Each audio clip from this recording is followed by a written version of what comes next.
বন্ধুরা, একদিনের গ্যাপেই Kolkata knight Riders দুটো ম্যাচ খেলছে।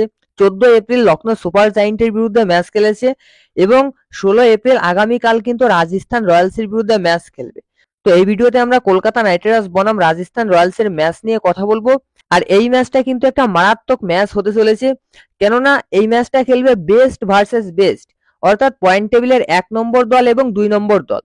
এবং কলকাতা নাইট রাইডার্স যদি আগামীকাল রাজস্থান রয়্যালসকে হারাতে পারে তাহলে কিন্তু কলকাতা নাইট রাইডার্সের দারুণ সুযোগ রয়েছে। কলকাতা নাইট রাইডার্স কিন্তু পয়েন্ট টেবিলের টপ পজিশনটা দখল করে নেবে, কেননা এই মুহূর্তে কলকাতা নাইট রাইডার্সের নিট রান রেট সব থেকে বেশি, সব দলের থেকে নিট রান রেট বেশি। তো কলকাতা নাইট রাইডার্সের কিন্তু পুরো ইন্টেনশন রয়েছে এবছর টপে শেষ করা গ্রুপ লিগের, অর্থাৎ 1 নম্বর পজিশনে। আর রাজস্থান রয়্যালসকে হারাতে পারলেই কিন্তু কেকেআর টপে পৌঁছাবে, সেখানে এটাই কিন্তু কলকাতা নাইট রাইডার্সের ইম্পর্টেন্ট ম্যাচ।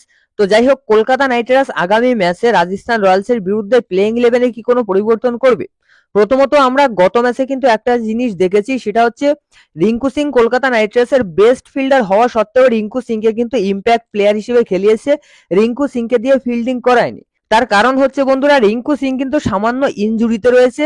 গত ম্যাচের আগের ম্যাচেই কিন্তু আমরা দেখেছিলাম রিঙ্কু সিংকে as a impact player fielding এর থেকে তুলে দিয়েছিল, সেখানে ডাগ আউটে আইস প্যাক নিয়ে বসে থাকতে দেখা গিয়েছে, যে কারণে কিন্তু রিঙ্কু সিংকে অ্যাজ এ ইম্প্যাক্ট প্লেয়ার খেলাচ্ছে। বেস্ট ফিল্ডার হওয়া সত্ত্বেও কিন্তু ফিল্ডিং এ নামাচ্ছে না, শুধুমাত্র ব্যাটিং এ নামাচ্ছে। আর বন্ধুরা, কলকাতা নাইট রাইডার্স কিন্তু আগামী ম্যাচে রাজস্থান রয়্যালসের বিরুদ্ধেও কোনো রকম পরিবর্তন করছে না, সেম প্লেইং ইলেভেন নিয়েই খেলছে। কেননা যেসব প্লেয়াররা প্লেইং ইলেভেনে খেলছে প্রত্যেকেই ভালো পারফরমেন্স করছে।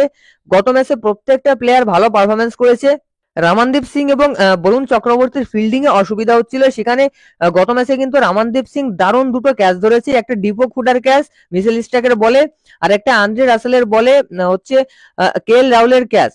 তো এই দুটো ক্যাচ কিন্তু দুর্দান্ত ক্যাচ ছিল। সুতরাং কলকাতা নাইট রাইডার্স কিন্তু প্লেইং ইলেভেনে কোনো পরিবর্তন করছে না, একই প্লেইং ইলেভেন নিয়ে খেলছে। তো কেমন প্লেইং ইলেভেন হচ্ছে একটু দেখে নিন। ওপেনিং এ খেলবে ফিল সল্ট এবং Sunil Narine. Phil Salt as a wicket keeper খেলবে। আর 3 নম্বরে অঙ্ক্রিশ রঘুবংশী খেলবে। 4 নম্বরে খেলবে শ্রেয়াস আইয়ার। 5 নম্বরে খেলবে ভেঙ্কটেশ আইয়ার। 6 নম্বরে খেলবে রিঙ্কু সিং। 7 নম্বরে খেলবে আন্দ্রে রাসেল। 8 নম্বরে খেলবে রামনদীপ সিং।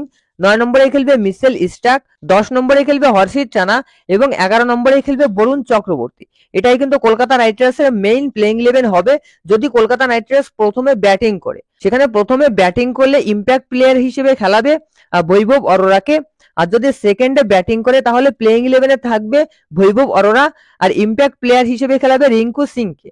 তো এটাই কিন্তু কলকাতা নাইট রাইডার্সের প্লেইং ইলেভেন হচ্ছে আগামী ম্যাচে রাজস্থান রয়্যালসের বিরুদ্ধে। আর এই ম্যাচটা কিন্তু কলকাতা নাইট রাইডার্সের গুরুত্বপূর্ণ ম্যাচ। আশা করছি এই ম্যাচটাও কিন্তু কলকাতা নাইট রাইডার্স জিতবে, যেমন করে লখনৌ সুপার জায়েন্টের বিরুদ্ধে অনসাইডেডলি জিতেছিল ম্যাচটা। শ্রেয়াস আইয়ার এবং ফিল সল্ট দুজনে কিন্তু দারুণভাবে ম্যাচটা ফিনিশ করেছে। তো এই প্লেইং ইলেভেন থেকে কি কি পরিবর্তন করা উচিত কমেন্টে জানাও। ভিডিও ভালো লাগলে অবশ্যই লাইক করুন, আর ক্রিকেট সংক্রান্ত সমস্ত আপডেট পেতে চ্যানেল অবশ্যই সাবস্ক্রাইব করে রাখুন। ধন্যবাদ।